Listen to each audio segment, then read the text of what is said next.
Good evening பிள்ளைகள். Good evening. Start பண்ணுவோம்.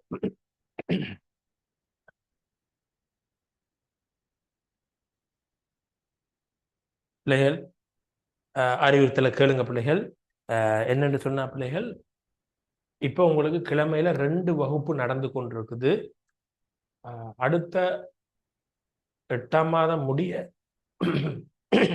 8ஆம் மாதம் முடிய 9ஆம் மாதம் 8ஆம் மாதம் ஸ்டார்ட் பண்ண 7ஆம் மாதம் முடிய 8ஆம் மாதம் ஸ்டார்ட் பண்ணும்போது 8ஆம் மாதம் உங்களுக்கு 4 வகுப்பாக அது மாறும். 4 வகுப்புன்னு சொன்னால் விரைவாக டக்குனு சிலபஸை முடிச்சிடும். ஃபர்ஸ்ட் டைம் 4 வகுப்பாக மாறும். அப்போ டைம் டேபிள், நிரந்தரமான டைம் டேபிள் 8ஆம் மாதம் அந்த முன்னுக்கு உங்களுக்கு தருவேன். குரூப்பில் போடுற அறிவுறுத்தலை நல்லா பாருங்க.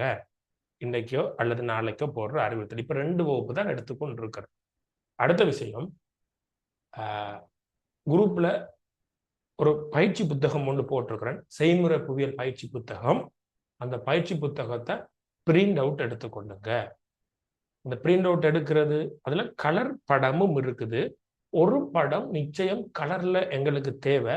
மற்றதெல்லாம் கலர்ல எடுக்க வாய்ப்பு இருந்தா எடுத்தீங்கன்னா உங்களுக்கு பிரயோசனம். அப்படி எடுக்கலாட்டி அது கோஸ்ட் அதிகமாகும் சொன்னா நீங்க பிரச்சனை இல்லை. ஆனா ஒரு சீட் மட்டும் கலர்ல தேவை எங்களுக்கு. அந்த சீட்டை நான் தனியாகவும் போட்டு நான் போடுற வாய்ஸ் கட்டை கவனமா கேட்டு அதுபடி செய்யுங்க. ஏனென்று சொன்னால் நாங்க 3 பகுதியாக தான் நான் ஜியோகிராபியை பிரித்து படிக்கிறேன். திரும்ப திரும்ப நான் சொல்ல வேண்டி இருக்குது என்றால் பிள்ளைகள் பிறகு ஜாயின் பண்ணி கொண்டிருக்கிறதுனால. அடுத்த இன்னொரு விடயம் தெளிவுபடுத்துகிற பிள்ளைகள், யாரேனும் 2027 பரீட்சை எடுக்கிற பிள்ளைகள் இந்த வகுப்பை ஃபாலோ பண்ணி கொண்டிருந்தீங்க என்றால் இது உங்களுக்கு பரீட்சை, இறுதி பரீட்சைக்கு நடத்துகிற வகுப்பு இல்லை. இது 2028 பிள்ளைகளுக்கு ஃபர்ஸ்ட் டைம்க்குரிய வகுப்பு. ஸ்லோவா அவங்க ஃபர்ஸ்ட் டைமுக்கு வழிப்படுத்தி கொண்டு இருக்கிறேன். நீங்க இந்த ரிவிஷனா படிக்காத பாடங்களை படிக்கலாம், ஓகே. ஆனால் உங்களுக்கு வகுப்பு நடந்து கொண்டிருக்குது. நீங்க அந்த வகுப்புகளில் தொடர்ச்சியாக கலந்து கொள்ளணும்னா 2027 ஜியோன்னு சொல்லி எனக்கு மெசேஜ், அதாவது 077 31 48 264க்கு மெசேஜ் உண்டு. கோல் இல்லை, வாட்ஸ்அப்புக்கு ஒரு இந்த 2027 ஜியோன்னு போட்டிங்கன்னா அதில் தொடர்பு கொள்றது எப்படி, அந்த வகுப்புகளில் படிக்கிறது எப்படின்னு டீட்டெயில்ஸ் வரும். அதைப்படி ஃபாலோ பண்ணி கொள்ளுங்க. ரைட். குழுவில் வார வாட்ஸ்அப் குழுவில் வார இன்றைக்கு வார அல்லது நாளைக்கு வார அறிவுறுத்தலை சவுண்டு வாய்ஸ் கட்டை நல்லா பார்த்து அதன்படி செயற்படுங்க. அந்த அறிவுறுத்தலில் சொன்னால் நேரம் போயிடும். அது பிறகு நீங்க பாருங்களேன். நான் வேகமாக வகுப்பை தொடங்கி நான் இது பண்ணி கொள்ளுறேன். ரைட். போன வகுப்புல பிள்ளைகள் நாங்க பாறைகளை பற்றிய ஒரு பாடம் ஸ்டார்ட் பண்ணோம். பாறைகள் ஜியோகிராபிக்காரர் கொஞ்சம் பேசிக்கான சில விஷயம் படிக்க வேண்டி இருக்கு. அந்த வகையில பாறைகள வகை இதுதான் எங்களோட பாடத்துல ஒரு பெரிய பகுதி, பிரதான பகுதி. பாறைகளை பத்தி படிக்கும்போது பாறைகள் 3 வகை என்று, அந்த 3 வகையான பாறைகளை பத்தி நாங்க படிக்க வேண்டும். தெளிவாக உங்களுக்கு பாடமாக இருக்கும். அந்த 3 வகையான பாறைகள் என்ன என்ன என்ன? ஒன்று தீப்பாறை, இன்னொன்று அடையல் பாறை, இன்னொன்று உருமாறிய பாறை. தீப்பாறை, அடையல் பாறை, உருமாறிய பாறை, 3 வகை பாறைகள் இருக்கு. சோ இந்த 3 வகை பாறைகளை தனித்தனிய ஒவ்வொன்றாக படிக்க போறோம். அதுல போன வகுப்புல தீப்பாறை ஸ்டார்ட் பண்ணிட்டு இந்த இடத்துல கவனிக்க வேணும், இந்த தீப்பாறை எப்படி உருவாகுது. முதலாவது இத சரியாக சொல்ல வேணும். நாம தீப்பாறையை உருவாக்கும் பெரிய எக்ஸ்பிளனேஷன் இல்ல, ஒரு 3 வரி அல்லது ஒரு 4 வரி, அதுக்கு மேல எங்களால விளக்க முடியாது. எங்களோட பாடத்திட்டத்தின்படி அவ்வளவு சொல்ல எழுத தெரிஞ்சிருந்தால் போதும். பிள்ளைகள் தீப்பாறையில உருவாக்கம் பார்க்கும் போது நாங்க கதைக்க வேணும், எண்ணத்துல இருந்து தீப்பாறை உருவாகுது, அதோட மூலம் சோர்ஸ் என்னன்னு சொல்ல வேணும். நாங்க தீப்பாறை படிச்சு முடிய அடையல் பாறை படிப்போம், அது முடிய உருமாறிய பாறை படிப்போம். இந்த 3 பாறையும் தெளிவாக நீங்க கதைக்க வேணும். மூணும் எப்படி உருவாகுது? அதாவது ஒவ்வொன்றா படிப்பம் தானே. இப்ப தீப்பாறை உருவாக்கம் போன வகுப்புல படிச்சோம். அடுத்து அடையல் பாறையோட உருவாக்கம் படிப்போம். உருமாறிய பாறையோட உருவாக்கம் படிப்போம். ஒரு பாறையோட உருவாக்கத்தை படிக்கும்போது தெளிவா அது எண்ணத்துல இருந்து உருவாகுது. சோ இந்த இடத்துல மக்மா மக்மா ஆங்கில சொல், இதுல தமிழ் சொல் பாறை குளம் உண்டு. நான் உங்களுக்கு சொன்னேன் பாறை குளம். சோ ரெண்டும் கதைக்கலாம், பிரச்சனை இல்லை.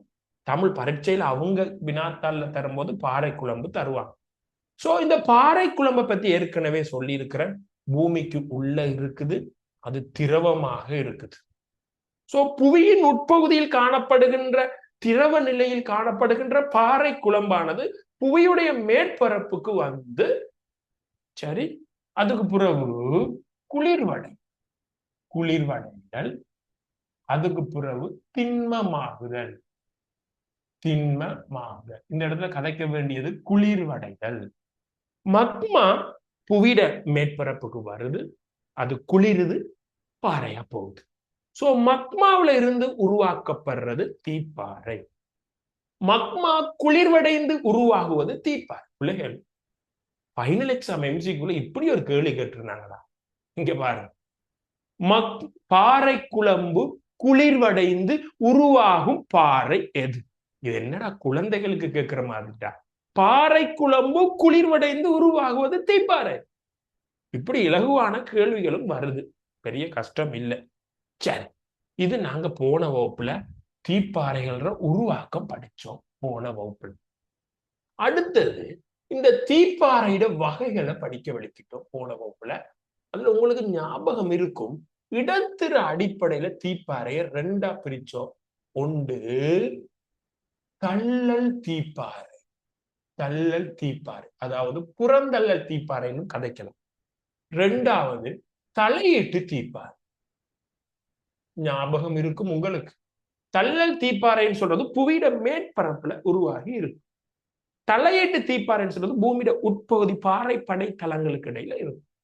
இந்த தலையீட்டு தீப்பாறை ரெண்டு வகை. கொஞ்சம் ஆழத்துல உருவானால் பாதாள தீப்பாறை, பாதாள தீப்பாறை. கொஞ்சம் மேற்பரப்புல உருவான, மேற்பரப்புனா பூமிக்கு மேற்பரப்புல இல்ல, கொஞ்சம் உள்ள பாதாள தீப்பாறை ஆக ஆழத்துல இருப்பார். இந்த அடுத்த வகை கொஞ்சம் மேல இருப்பார், அவர் கீழ் பாதாள பாறை. நீங்க மாறி விளங்கிடக்கூடாது. கீழ் பாதாள பாறைன்னு சொன்னா அதான் கீழ் இருக்கும், பாதாள பாறை தான் கீழே இருக்கும், அதுக்கு மேற்பரப்புல இருக்கிறதா கீழ் பாதாள பாறை. மாறிடக்கூடாது. கீழ் பாதாளம் பேரை வச்சுக்கொண்டு கீழ் பாதாளம் ஆழத்துல இருக்கும். அப்ப ஆழத்துல இருக்கிற தலையீட்டு தீப்பாறை எப்படி சொல்றது? பாதாள பாறைன்னு சொல்லுவாங்க. சரி, இதுக்கு பிறகு இன்னொரு வகை படிச்சோம். பாறைய நிறத்தின் அடிப்படையில மூண்டா பிரிச்சு படிச்சோம். பாறையண்டா இந்த இடத்துல நாங்க படிச்சு கொண்டிருக்கிறது தீப்பாறை, மறந்துட வேணும், நாங்க இதை அழிப்போம். நாங்க படிச்சு கொண்டிருக்கிறது தீப்பாறை. சோ தீப்பாறைய நிறத்தின் அடிப்படையில மூண்டா பிரிச்சோம். ஞாபகம் இருக்கும், ஒன்று நல்ல கருமை நிற தீப்பாறை, பிளாக் கலர் இக்னோனிஸ் ராக்ஸ். ரெண்டாவது மென்னிற தீப்பாறை, லைட் கலர் தீப்பாறை. மூன்றாவது இன்டர்மீடியட் மத்தியம நிற தீப்பாறை. சோ இதுல நாங்க படிச்சோம், இந்த பிளாக் கலர் தீப்பாறைன்னு சொல்றது, அதாவது பாறைகள் நிற அடிப்படையில வேறுபடு பிரிக்கப்பட்டிருக்குன்னு சொன்னால் அதுக்கு காரணம் அந்த பாறையில இருக்கிற இரும்பும் மக்னீசியம். ஸோ இரும்பும் மக்னீசியம் தான் பாறைகள கலரை தீர்மானிச்சது. இந்த கருமையான தீப்பாறையில இரும்பு மக்னீசியம் அதிகம், மென்னிற தீப்பாறையில இரும்பு மக்னீசியம் குறைவு. இந்த மத்திம நிற தீப்பாறையில இரும்பு மக்னீசியமும் மத்திம அளவுல இருக்குது. சோ இரும்பும் மக்னீசியமும் பாறையில அதிகமாக இருந்தால் அந்த தீப்பாறை கருமையாக இருக்கும். அதான் இந்த இடத்துல பார்த்தோம் போன வகுப்புல, ரைட்? அதுக்கு பிறகு படிச்சோம், இது காரமாக இருக்கும், இது அமிலமாக இருக்கும். இவர் காரமும் இல்லை அமிலமும் இல்லை, நடுநிலையில இருப்பார். அதுக்கு பிறகு இதுக்கான உதாரணங்கள் படிச்சோம். இதுக்கு கப்ரோ தொலமைட் ரெண்டு பாறை உதாரணம் படிச்சோம். இதுக்கு கருங்கல் உதாரணம் படிச்சோம். நடுநிலை பாறைக்கு உதாரணம் தயோரைட் படிச்சோம். இவ்வளத்தோட போன வகுப்பை நான் நிப்பாட்டினேன். இப்ப சொன்ன மாதிரி சடக் சடக்குன்னு சொல்ல இல்லை, விரிவா ஆழமா நல்ல அழுத்தம் கொடுத்து வடிவாக சொன்னேன். 15 வகுப்புன்னு நினைக்கிறேன் இண்டையோட. ஸோ இண்டையோட என்ற சவுண்ட் என்ற வழிப்படுத்தல் என்ற ஒழுங்கு உங்களுக்கு சரியாக இருந்தால் அடுத்த வகுப்புகள்ல உங்களோட வகுப்புக்கான நிபந்தனைகள் வரும். அதுக்கு பிறகு நீங்க ஃபாலோ பண்ணி தொடர்ச்சியா படிக்கலாம். அல்லது என்ற விளக்கங்கள் போதாதென்றால் இன்னொரு ஆசிரியரை நீங்க தெரிவு செய்யலாம். ரைட்? அதுக்கு தான் இந்த 15 வகுப்பு. சரி, ரைட். இப்ப சில நேரம் பிள்ளைகள் பௌதிக புவியியல் உங்களுக்கு வாசிச்சு சிம்பிளா விளங்கிக் கொள்ளலாம். ஆனா செய்முறை புவியியல் ஒரு டெக்னிக்கா ஒரு டீச்சர் சரியா கைட் பண்ண வேணும். அடுத்த வகுப்பு இந்த பாறை முடிய செய்முறை புவியியல் ஸ்டார்ட் பண்ண போறோம். தயவு செய்து 1வது வகுப்பை விட்டுட்டேன், 2வது வகுப்பை விட்டுட்டேன், ரெக்கார்டிங் தாங்கன்னு கேட்டால் ஒருபோதும் உங்களுக்கு ரெக்கார்டிங் எடுக்க முடியாது. நான் பிரைவேட்ல போடவும் மாட்டேன். உங்களோட விஷயம் நீங்க தான் கண்ணும் கருத்துமா இருக்கணும். இப்ப தீப்பாறையோட வகை தான் நான் படிச்சு கொண்டிருக்கிறோம். இந்த தீப்பாறையோட வகை தான் நான் படிச்சு கொண்டிருக்கிறோம். தீப்பாறையோட வகையை இடரீதியா வகைப்படுத்தியாச்சு, நிற ரீதியா வகைப்படுத்தியாச்சு. இடரீதியா எத்தனை வகை? 2. தள்ளல், தலையீடு. நிறம் ரீதியா கருமை, மென்மை, மத்திமை. 3வது இன்னொரு வகையும் படிச்சால் இந்த தீப்பாறை ஓகே. அது என்னன்னு சொன்னால் அந்த தீப்பாறையில இருக்கிற கெமிக்கல் கம்பசியேஷன், அதாவது ரசாயன கூட்டுக்கள் அடிப்படையில் தீப்பாறையில ரசாயன கூட்டுக்கள் அடிப்படையில தீப்பாறையை வகைப்படுத்த போறோம். தீப்பாறையில பிரதானமா 2 கெமிக்கல் கூட்டா இருக்கும் அதிகம். அதாவது மக்மாவில இருந்து தானே தீப்பாறை உருவாகும். மக்மா அதிகமான கெமிக்கலை கொண்டிருக்குது, அதிகமான ரசாயன பதார்த்தங்களை கொண்டிருக்குது. உருகி தண்ணி மாதிரி அந்த மக்மாவுக்குள்ள அதிகமான கெமிக்கல் ரசாயன பதார்த்தம் இருக்குது. பெரும்பாலும் அந்த மக்மா 2 ரசாயன பதார்த்தம் இருக்கும். அதுல ஒன்று சிலிக்கன் இருக்கும், இன்னொன்று இரும்பு இருக்கும். ஸோ தீப்பாறையில இருக்கிற அதிகமா இருக்கிற ரசாயனம் சிலிக்கனும் இரும்பும். மக்மாவுல இதுதான் மக்மான்னு சொல்றது. சிலிக்கனும் இரும்பும் உருகி தண்ணியா இருக்கும். சிலிக்கன் உங்களுக்கு தெரியும், அது திண்மம். சில இடத்துல ஜெல் மாதிரி வச்சிருப்பாங்க, சில கண்ணாடிகள் அதுல ஒட்டுறதுக்கு அது திண்மம் ஆகிடும் காத்துப்பட்டா குடித்து. அதே மாதிரி இரும்பும் திண்மம், வைரமான திண்மம். சோ இந்த இரும்பும் சிலிக்கனும் சேர்ந்து தண்ணியா உருகி இருக்கிறது மக்மா. அதோட நிறைய தங்கம், செம்பு, நிறைய நிறைய இதுவும் கனிமங்களும் அதுல இருக்கு மக்மாக்குள்ள. சோ மக்மாவுல பிரதானமானது சிலிக்கனும் இரும்பும். பிள்ளைகள் சில மக்மா கணக்க இரும்பு இருக்கும். நான் இப்படி சொல்றேனே, மக்மா இப்படி இருக்குன்னு வச்சால் சில மக்மாவுல பிள்ளைகள் கணக்க இரும்பு இருக்கும். நான் இரும்பு சிகப்பு கடலை காட்டுறேன். கொஞ்ச சிலிக்கன் இருக்கும் சில மக்மாவில். சில மக்மாவுல சிலிக்கன் கணக்கு இருக்கும், இரும்பு கொஞ்சம் இருக்கு. அப்ப மக்மா 2 டைப்பா இருக்கு பிள்ளைகள். மக்மா 2 டைப் இருக்குது. ஒன்று அசிட் மக்மான்னு சொல்லுவாங்க, இன்னொன்று பேசிக் மக்மா. சோ சிலிக்கன் கூட இருந்தா அது எப்படி எதுன்னு சொல்லி நாங்க இந்த மக்மா பத்தி இன்னொரு எரிமலைன்னு சொல்ற பாடத்துல வரும். அதனால அங்க கொஞ்சம் நாங்க இதை பார்ப்போம். சோ நான் இப்ப உங்களுக்கு சொல்றது இந்த சிலிக்கன், அடுத்தது இரும்பு, இந்த மக்மாவுல அதிகம் இருக்கிற 2 ஆட்கள். சில மக்மாவுல சிலிக்கன் அதிகமாக இருக்கும், சில மக்மாவுல இரும்பு அதிகமாக இருக்கும். அந்த கம்பசியேஷன் வேறுபடலாம். சில டைம்ல சிலிக்கன் கணக்கு இருக்கும், இரும்பு குறை, அப்படி மாறி வரும். சோ அது இருந்தாலும் இந்த ரசாயன அடிப்படையில சிலிக்கனையும் இரும்பையும் வச்சுக்கொண்டு பிள்ளைகள் தீப்பாறைய 4 டைப்பாக பிரிச்சு படிக்க போறோம். 1, 2, 3, 4 4 டைப்பா பிரிக்க போறோம். சோ இதை படிக்கிறதோட இன்னொரு விஷயம் இருக்கு. தீப்பாறையால என்ன பயன்? அது நாங்க 3 பாறையும் படிச்சு முடிய 3 பாறைக்கும் தலைப்பு போட்டு என்னென்ன பயன்னு பொதுவா சொல்லுவேன். இல்ல அது சின்ன விஷயம், எங்களோட பாடத்துல நேரா போடாது. அதை நான் பாட முடிவுல இந்த வகுப்புல முடிக்கலும்டா சொல்லுவேன், அல்லது அடுத்த வகுப்புல தான் அது வரும். சரி, இப்ப உங்களுக்கு விளங்கிட்டா தீப்பாறையோட வகைகள் படிக்கும் போது ஒரு குழப்பம் ஒன்று இருக்கு. அடையல் பாறையோட வகையோ அதுல குழப்பம் இல்லை, ஒரு வகைதான் இருக்கு. இந்த இடத்துல 3ல கதைக்கப்பட்டிருக்கு. இந்த 3ல ஒரு தெளிவு வந்துட்டுன்னு சொன்னா 3வது வகைக்குள்ள போய்க்கொள்ளலாம். டேய், உருவாகிற மக்மாட இட அமைப்புல தள்ளல், தலையீடு. வெளியே வந்த தள்ளல், உள்ள இருந்த தலையீடு. நிறத்தின் அடிப்படையில கருப்பு, லைட் கலர், இன்டர்மீடியேட், மத்தியம கலர். கெமிக்கல் அடிப்படையில 4 வகை. அது என்னன்னு உங்களுக்கு இன்னும் சொல்ல இல்லை, அதை தான் இப்ப பார்க்க போறோம். அப்ப இதுல புலம்புறதுக்கு ஒண்ணும் இல்லதானே. சோ ரசாயனம், அதாவது இரும்பும் சிலிக்கனும் கலந்திருக்கிற அந்த அளவு அடிப்படையில தீப்பாறையை நாங்க 4ஆ பிரிச்சு படிக்க போறோம். சரி, இப்படி பார்ப்போம். ரசாயன சேர்க்கை அடிப்படை, ரசாயன சேர்க்கை அடிப்படையில் தீப்பாறை வகை.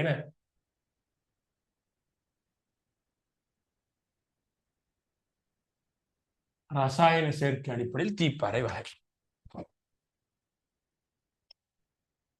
ரசாயன சேர்க்கை அடிப்படையில் தீப்பாறை. ரைட், நாங்க இப்படி பார்ப்போம்.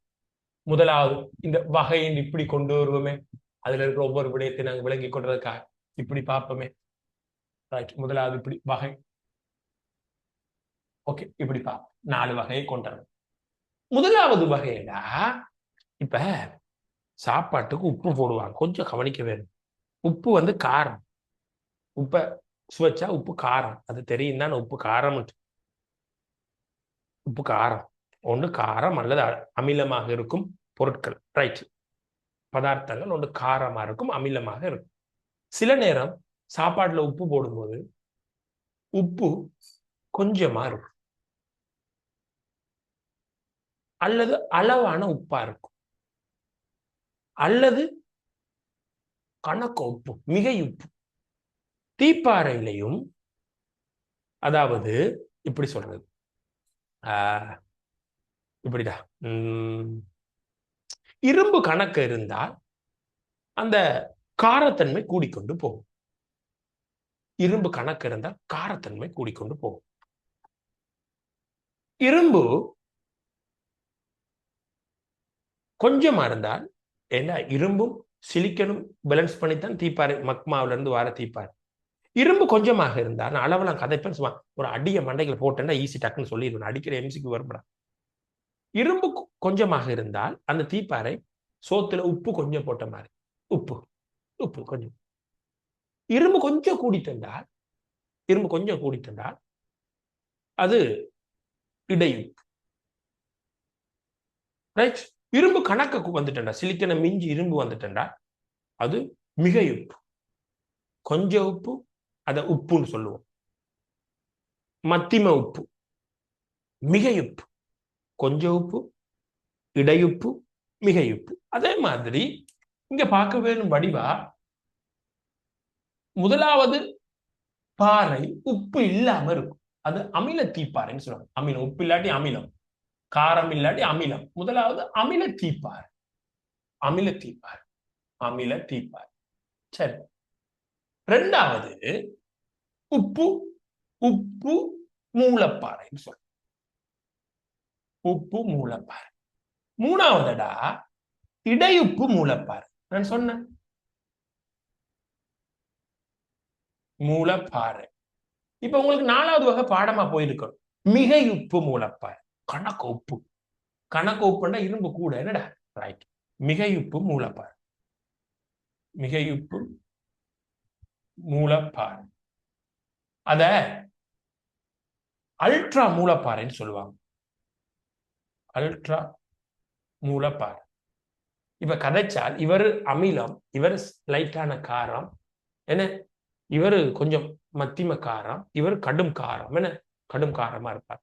இப்ப எங்களுக்கு சொல்ல தெரிஞ்சிருக்க வேணுமடா, இந்த பாறைகள்ல சிலிக்கன்ற சதவீதம், இரும்பும் சிலிக்கனும் தானே, 2 தானே இருக்கிறது. அதிகமாக நிறைய கனிமம் இருக்கும், சிலிக்கனும் இரும்பும் மேஜரா இருக்கும். சோ சிலிக்கன் இரும்புட வீதங்கள் சொல்ல தெரிஞ்சிருக்க வேணும். இது கொஞ்சம் பாடமாக்குற பகுதிதான். இந்த பாறைகளை பத்திய செக்ஷன் கொஞ்சம் பாடமாக்க வேணும். பெரிய கஷ்டம் இல்லடா, திரும்ப திரும்ப ஒவ்வொரு தவணையும் கதைக்கும் போது அங்கங்க வரும்போது பேப்பர் செய்யும்போது பாடமா போயிருக்கும். ஜியோகிராபி மற்ற பாடம் மாதிரி பெரிய கட்டாய் நோட்ஸ்கள் இருக்கிற பாடம் அல்ல, சில டேட்டாஸ் பாடமாக்குறது, மற்றபடி விளங்கி கொள்ற பாடம். அதனாலதான் ஜியோகிராபி நல்ல டீச்சர் இருந்தா தான் வடிவா செய்ய முடியும். சிலிக்கன் இந்த அமில தீப்பாறையில 65க்கு மேல, நான் மேலே கதைக்கிறத பிளஸ் போடுறேன், 65 வீதத்துக்கு மேல, வீத கணக்குல கதைக்கிறேன்டா, வீதத்துல சிலிக்கன் 65 வீதத்துக்கு மேல இருக்குமடா இந்த அமில தீப்பாறை. சரி, உப்பு மூலப்பாறையில சிலிக்கன் 55, எல்லாம் வீதத்துல கதைக்கிறேன், அதனால வீதம் போட்டிருக்கிறேன். நீங்க உப்பு மூலப்பாறையில சிலிக்கன் 55 வீதத்துக்கும் குறைவு, நான் போடுறேன், இப்படி சய போடுறேன், குறைவு. இடையுப்பு மூலப்பாறையில சிலிக்கன் 65 தொடக்கம் 55க்குள்ள இருப்பார், 65 தொடக்கம் 55 வீதத்துக்கு இருப்பார். வீதமாம், எல்லாம் வீதம் மேல போட்டிருக்க. இடையுப்பு மூலப்பாறையில சிலிக்கன் 65 தொடக்கம் அந்த 55 வேரியேஷனுக்குள்ள இருப்பார். மிகையுப்பு மூலப்பாறையில 45 விட சிலிக்கன் குறைஞ்சிருவார், 45 விட குறைவு. சரி, சோ 2 இலக்கம் தான் இங்க பயன்படுத்தப்படுது பாத்தீங்களா, 45 55 65, 45 55 65. 45க்கு கீழே மிகையுப்பு, 65க்கு மேல அமிலம். அப்ப முதலாவது 65க்கு மேல, ஈஸியா பாடமாக்க சொல்றேன், கவனமா கவனிச்சா புடிபடும். 65க்கு மேல, இங்க 45க்கு கீழே. சரி, அப்ப இது 55 65 ரகம் 55. இதுதான் சிலிக்கன்ற வீதம். இப்ப இரும்புட வீதத்துக்கு போ. இரும்புட வீதம், ரைட். அதுவும் வீதத்திலே சொல்றேன், அதுவும் வீதத்திலேயா. அமில தீப்பாறையில இரும்புட வீதம் 20-25. இரும்பு குறைவு, 20-25 வீதம் தான். இது வீதம் வீதம்னு போடல. 20-25 அமில தீப்பாறையில இரும்பு இருக்கும். சரி, உப்பு மூலப்பாறையில இரும்பு 45 கூடவும் குறையும் இல்ல, 45 அளவுல இருக்கும். அதான் சமன் போட்டிருக்கு. சய போட்டா அதை விட குறைவுன்னு சொல்லுவோம், சக போட்டா கூட, சமன் போட்டா அந்த அளவுல 45 வீதம் அளவுல உப்பு மூலப்பாறையில இரும்பு இருப்பார். இடையுப்பு மூலப்பாறையில எங்களுக்கு இரும்பு அளவு தரப்படையில, நானும் சில இடத்துல தேடுறேன், சரியா தெரியாத நான் கொண்டு வரையில, முடிஞ்சால் உங்களோட பெச்சுக்காக நான் அதை சொல்றேன், மறந்து போயிருக்கு. மிகையுப்பு மூலப்பாறையில இரும்புட வீதம் அதிகமாக இருக்கும். இங்க குறைவு, இங்க அதிகம். அதாவது 50 வீதத்துக்கு மேல இரும்பு இருக்கும். 50 வீதத்துக்கு மேல இரும்பு இருக்கும். 50 வீதத்துக்கு மேல இரும்பு. சரி, இப்ப எங்களுக்கு தெரிஞ்சிருக்க வேணும் உதாரணம்.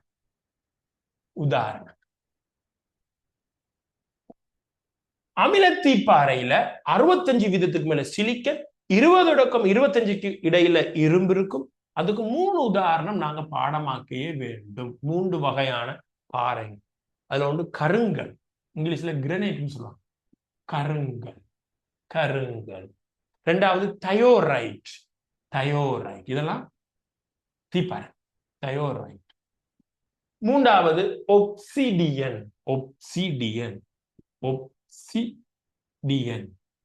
நம்மட சிலபஸ்ல ஏதோ எழுத்த மாதிரி இருக்கு, இதான் சரி, ஒப்சிடியன். சோ இதுக்கு மேல இந்த அமில தீப்பாறையை பத்தி எந்த விஷயமும் நமக்கு இல்லை, இவ்வளவுதான். உப்பு மூல பாறைக்கு போகும். அதுல அந்த பாறைக்கு உதாரணம் பார்ப்போம். கப்ரோ பாறை. இன்னொரு பாறை இருக்கு, உதாரணம் பசால்ட் அல்லது பொசால்ட்னு சொல்லுவாங்க. பசால்ட் பாறை, பசால்ட். இது ஆங்கில சொல். கப்ரோம் ஆங்கிலம் தான், அதுக்கு தமிழ் பொதுவா இல்லாதாலும் கப்ரோன்னு பயன்படுத்துறாங்க. பசால்ட்னு சொல்றது பரீட்சையில நம்ம பாடத்திட்டத்துல நீங்க பள்ளிக்கூடத்துல படிச்சாலும் டியூஷன்ல படிச்சாலும் பெரும்பாலும் பசால்ட் பாறைன்னு சொல்லுவாங்க. பொசோல்ட் அல்லது பசால்ட்னு சொல்லுவாங்க. பொசோல்ட், பசால்ட், பசால்ட்னு சொல்றதை விட நம்ம தமிழ்ல பசோல்ட்னு சொல்லுவாங்க. பசோல்ட் அல்லது பொசோல்ட். இது ஆங்கில சொல். இதுக்கு தமிழ் சொல் இருக்கு. பரீட்சையில தமிழ் சொல் பயன்படுத்துவாங்க, பாடத்திட்டத்தில் ஆங்கில சொல் போட்டிருக்காங்க. அப்ப எங்களுக்கு தமிழ் கட்டாயம் தேவை. பசால்ட் பாறையில தமிழ் எரிமலை குழம்பு பாறை, மறந்துடக்கூடாது. இதுல தமிழ் எரிமலை குழம்பு பாறை. சில தமிழ் சொற்களை சொல்லி கொண்டு வார், தேவையான விஷயத்துல மட்டும். இதோட இவர் சரி, உப்பு மூலப்பாறை இதோட சரி. இப்ப நாங்க பார்ப்போம் இடையுப்பு மூலப்பாறை. இதுக்கு ஒரு உதாரணம் அண்டிசைட். இதுவும் ஆங்கில சொல், எனக்கு தமிழ் தெரியல. ட்ரை பண்றேன் இந்த பாறை என்ற தமிழ் சொல் தேடுனா நான் கொஞ்சம் எனக்கு சரியான சொல் பிடிப்பட்டேன். பார்ப்போம், ட்ரை பண்றேன். அண்டிசைட், சிலதுக்கு தமிழ் சொல் இல்லை பாறைகள். அண்டிசைட். ஓகே. கடைசி பாறை பெரிடோசிட்.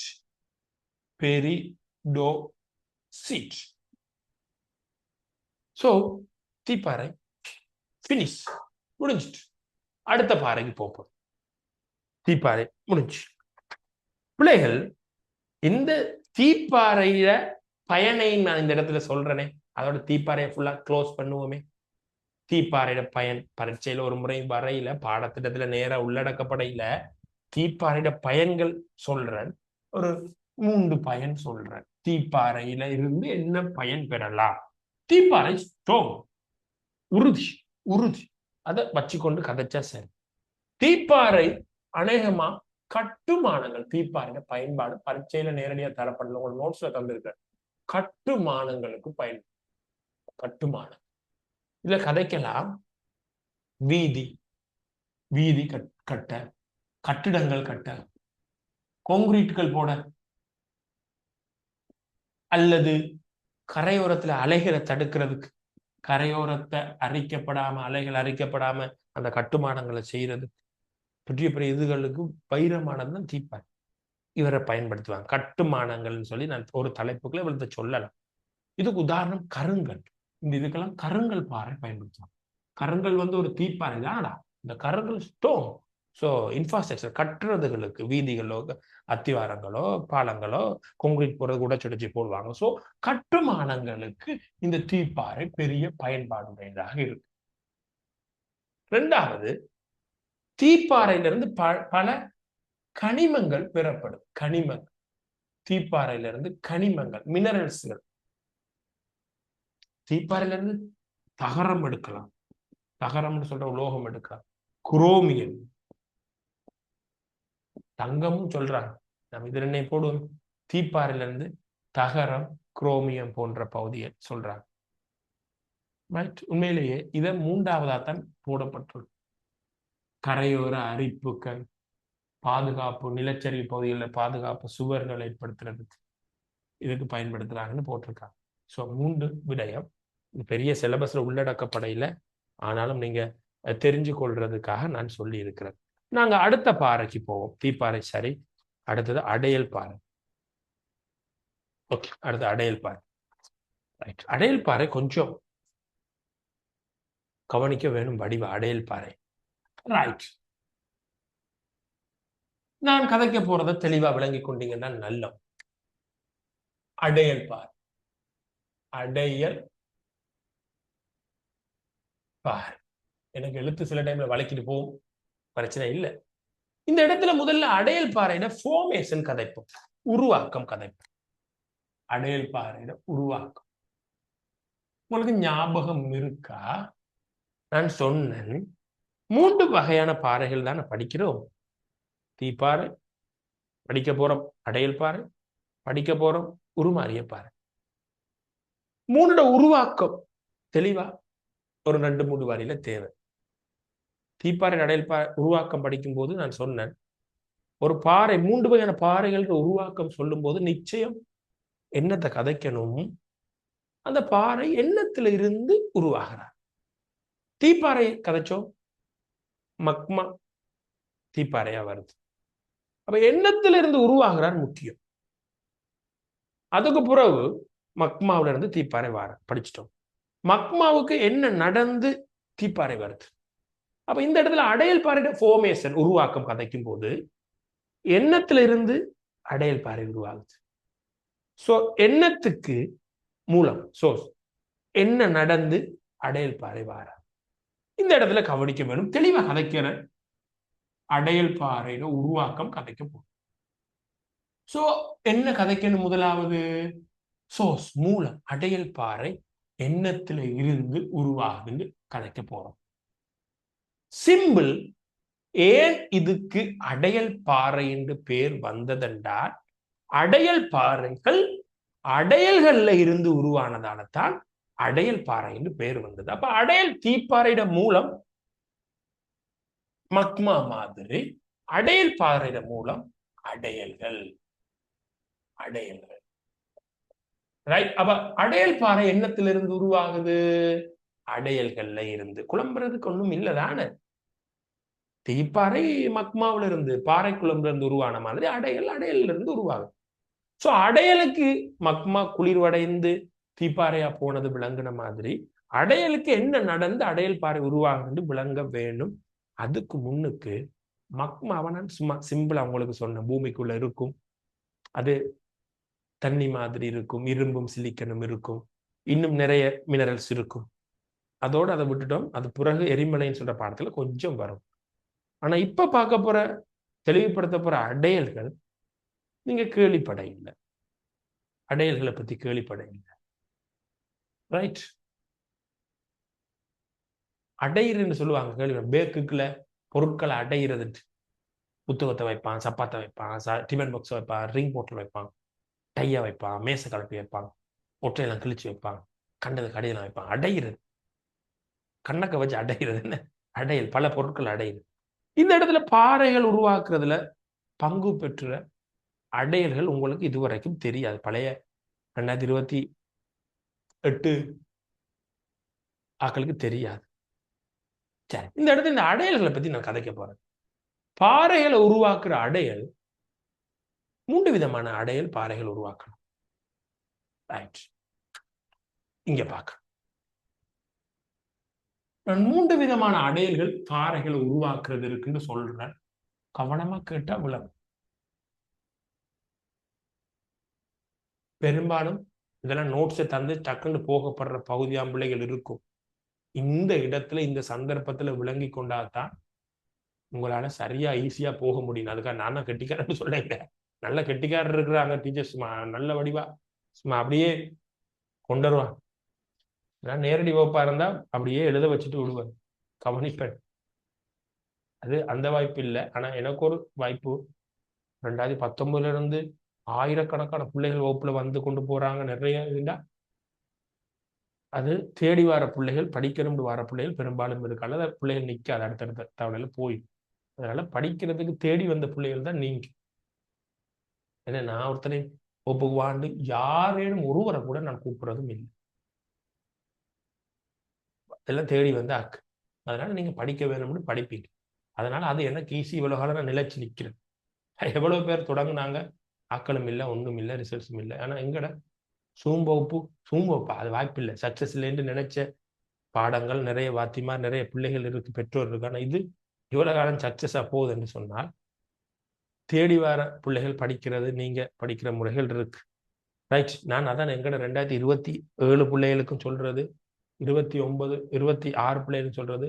ஒரு தவணை ஸ்கூல்ல நடக்கிற தவணை எக்ஸாம்ல ஜியோகிரபில நீங்க என்னட்ட வாரீங்க, இன்னொரு என்னட்ட வராத பிள்ளையும் இருக்கும். அந்த பிள்ளையோட நீங்க குறைய மார்க்ஸ் எடுக்கிறீங்கன்னு சொன்னால் அது வேதனையா இருக்கும்னு சொல்றது.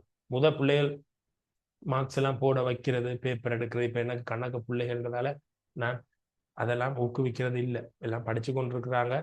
விலங்கலாட்டி அவர் வேற இடம் பார்ப்பாருன்னு தெளிவா சொல்லுவேன் அடிக்கடி. சரி, அதனால கவனிச்சு கெட்டிக்காரர் இருக்கிறாங்க, வடிவா இன்னும் தெளிவா சரியா சொல்லுவாங்க.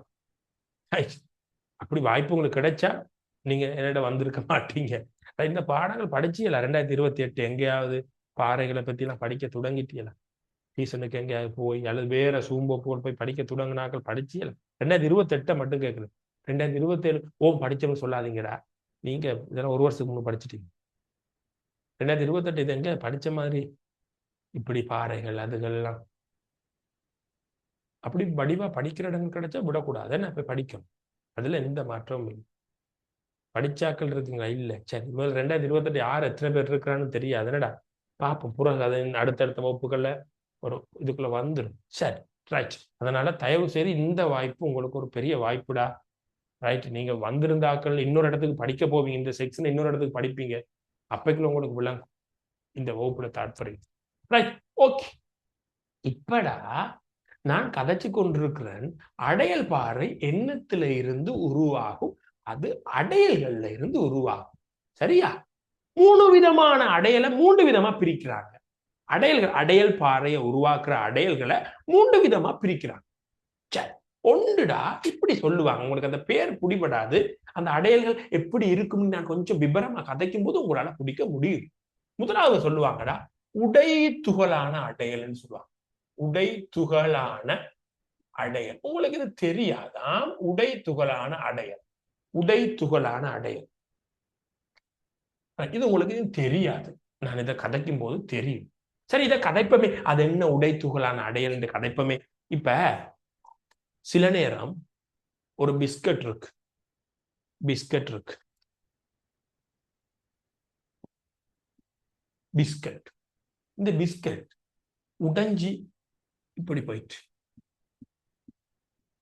இந்த பிஸ்கட் உடைஞ்சு இப்படி போயிட்டு. இப்ப இதை என்ன சொல்றது? என்னடா பிஸ்கட் உடைஞ்சி துண்டு துண்டா இருக்குன்னு சொல்லுவாங்க. கேள்விப்பட்டீங்களா இந்த சொல்? பிஸ்கட் உடைஞ்சி துண்டு துண்டா போயிட்டு. என்னடா பிஸ்கட் உடைஞ்சி துண்டு துண்டா கிடக்கு? அல்லது கண்ணாடி ஒன்று உடைஞ்சா, என்னடா கண்ணாடி உடைஞ்சி துண்டு துண்டா இருக்கு? உடைஞ்சி துண்டு துண்டா இருக்கு. உடைத்துகள், பிஸ்கட்ற உடைத்துகள். அதனடா ஏன் இதை பத்தி பிஸ்கட்டை பத்தி இந்த இடத்துல கதைக்கிறேன்டால், உடைத்துகள் உடைத்துகள் உடைஞ்சி துண்டு துண்டா இருக்குது. அதாவதுடா பாறை ஒன்று உடைஞ்சி துண்டு துண்டா போயிட்டு. இதுதான் இந்த இடத்துல கதைக்கப்படுற ஆள். பாறைகள்ற உடைஞ்ச துண்டுகள், இதுதான் உடைத்துகள்.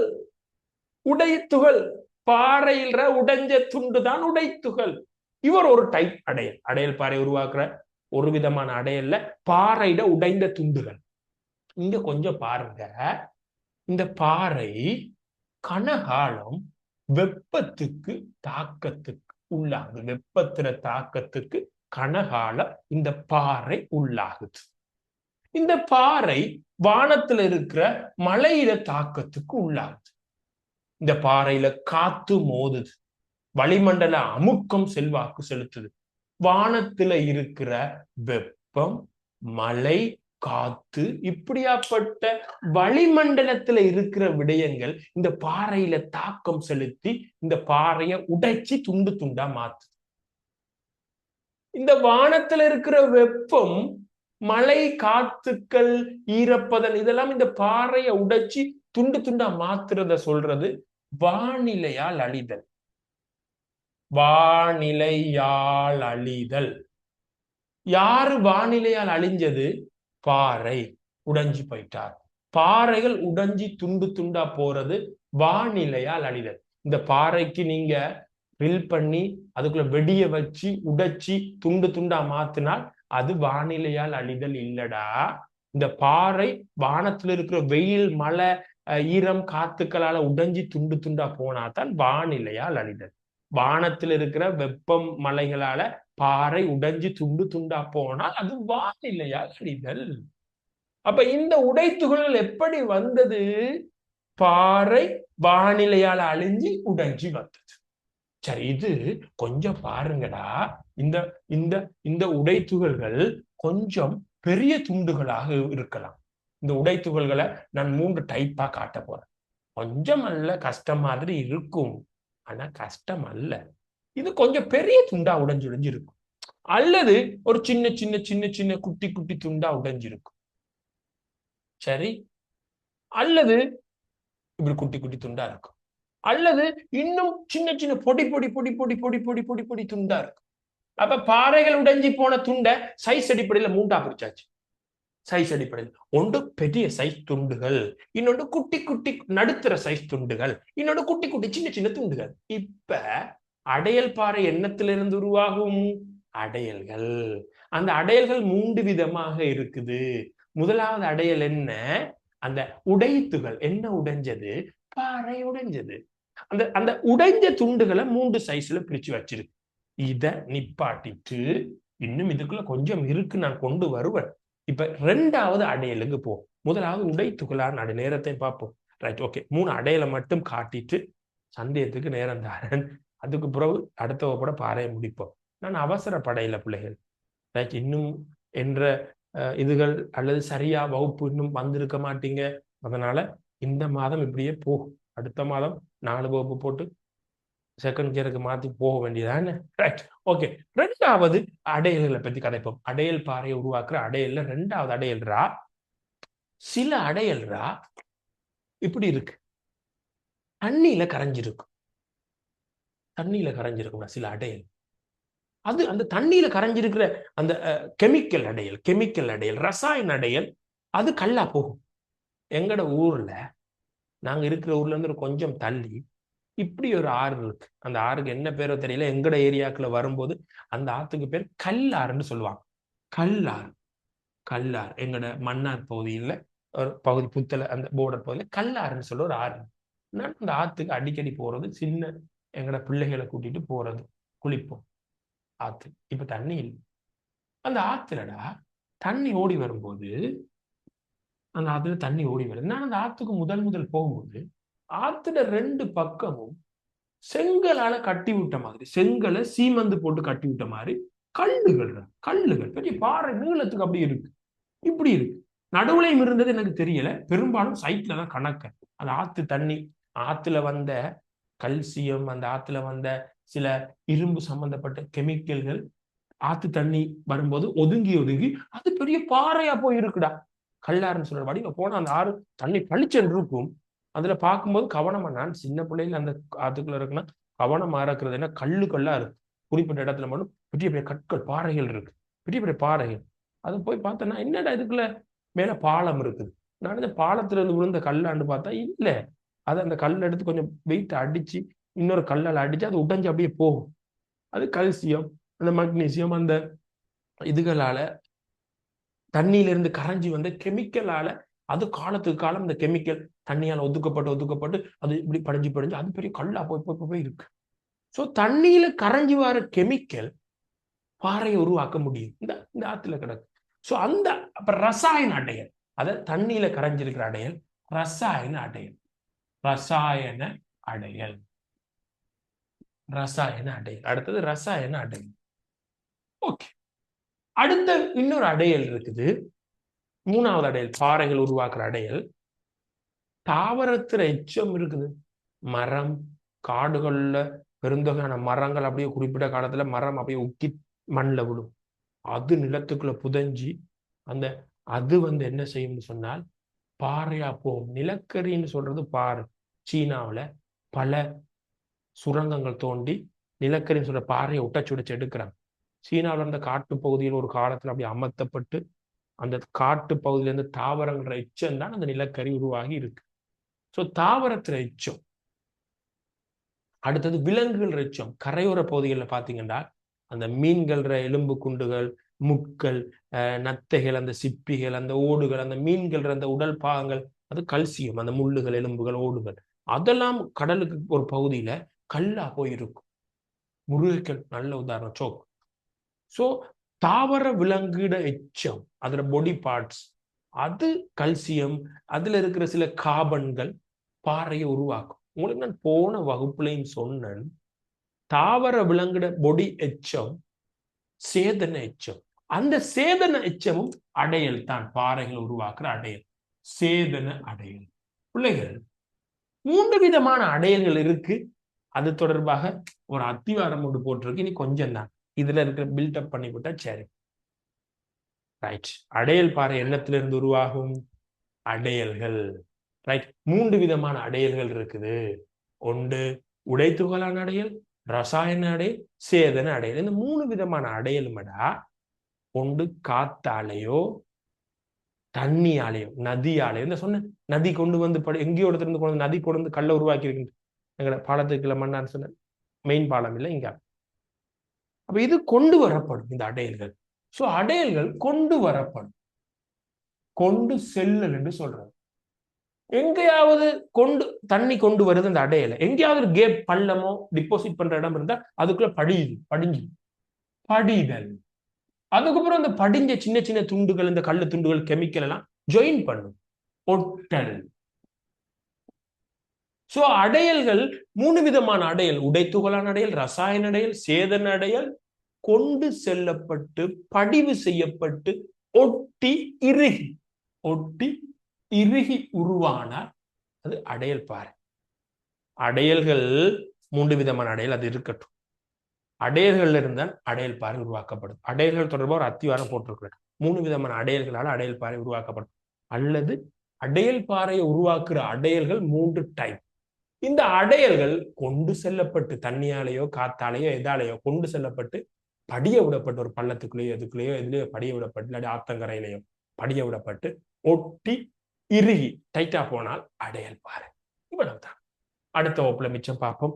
ஏதேனும் என்னோட கதைக்க வேண்டி இருந்தால் 2028 உங்களோட மைக் ஒன் பண்ற 2028 பிள்ளைகள் மட்டும் நீங்க கதைக்கலாம்.